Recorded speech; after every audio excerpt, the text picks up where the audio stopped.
banaanbax uu sabab u ahaa dilka laba qofood oo isgoyska wadaag lagu dilay ayaa maanta ka dhacay Muqdisho waxaana banaanbaxan sameynayay mootaaleyda ka shaqeysata qaybo badan oo kamid ah magaalada Muqdisho dadka banaanbaxaya oo muddo u badnaa waxa ay sheegeen in dawladda federaalka Soomaaliya looga baahan yahay inay xal u keento dilalka soo badanaya ee bajaajleyda lagu hayo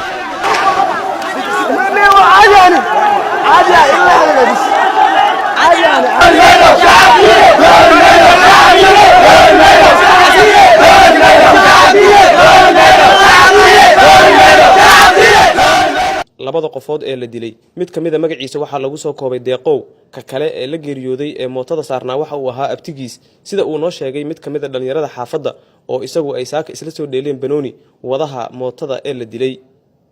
walaalayaalow annaga waana la dhibaateeyaa waana la dilaa waana la dhaawacaa wax kasto dhibaatada hadda socoto xabadda gurkeena ka yeerayso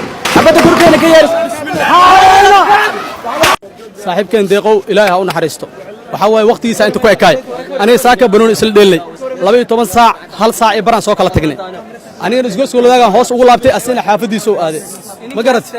marka asiga iyo abtigiisa hadda macnaha in la dilay isla markii xabadii aan maqlay ii sheegay asoo meeshii yaalana uu maaday ilaahay ha u naxariisto wax kale oo sheegna male aniga banooni isla dheelna ilaa iyo ninkan intuu ka soo baxay ciyaalka naga yeeray loodka naga yeeray waaye intaan oo isla dheelaynay ciyaalka degmada u dheelo waaye xaafadoo degan yahay deegaan waaye marka Allah u naxariistaniyo waxa uu cabanayno saaki ilaa haduu taaganahay laba nin halkaas naga taala meeyda maana walba waa nala dilaa Soomaaliya nahay muwaadiniin nahay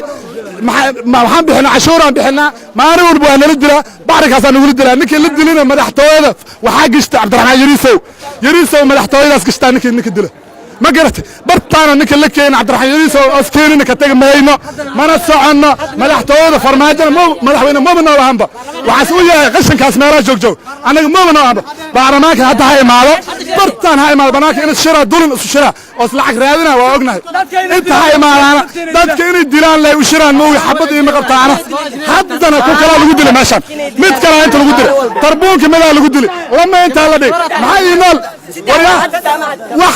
meesha ku kala dhaqaaqaya ma jirto ilaa Cabdiraxmaan Yariisow intaas ka imaaday wax kala soconaa wadooyinka naga xirnaa jireen hadda waa dareemaysaa codkayga xiriya xalaaq darteed u xiriya balse wuxuu sababay wadooyinka xiran kadib markii saaka la dilay wiil darawala oo mootola iyo ninka saarnaa darawalkii oo basjeerigi kadib dagaalka wiil abtigiisu waa waliba saasoo ku bilowday haddana aan kula hadlay laba nin la dilay oo ciidanka dawladda naga dileen waliba kuwa isgooska wadaag isgooska bakaarana lagu dilay saddex marayna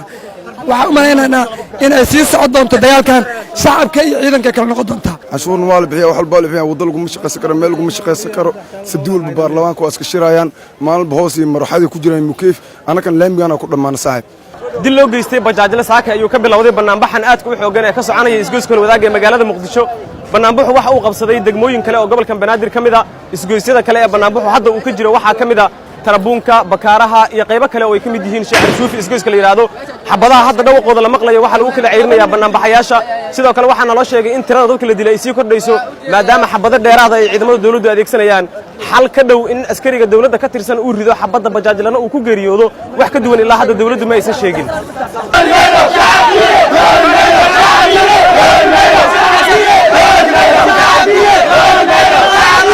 على هذا المؤمن جوب Muqdisho